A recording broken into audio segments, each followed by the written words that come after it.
So somewhere off of here, a plate, solenoids, little pressure tank. Somewhere in here I think I got a pressure gauge. Yep, I got a pressure gauge. I don't know if my the vacuum pump I'm thinking to use for this will even register on here. So minus 26, I think, for where I'm at. Inches of mercury is a complete and utter vacuum. The little pumps I use, it'll be interesting if it even makes this move. So I'll do some testing with it ahead of time. If it doesn't, I'm not going to even bother mounting it. But the thought would be this would be on the end of the little tank, so you got a good vacuum before you start picking and placing, or if you start dropping parts, you can quick check the gauge and say, oh, my vacuum pump's starting to crap out. I think that's pretty much it for the head. At some point I want to make a paste dispenser for it, but that's going to be after it's up and running as just a pick and place. I have the mounting holes for the paste dispenser on there, so that's ready to go. I might need to put a light ring. That's so you can actually see. I might need to put a light ring under here. There is a light built into this microscope, but if it casts bad shadows or I need to do something weird, I might need to make a little mounting plate for that down here.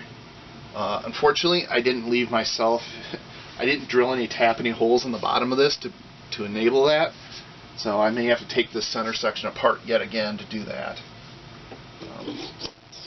This has been sitting here for a good 2 years, and this belt is still nice and tight and hasn't broken or frayed.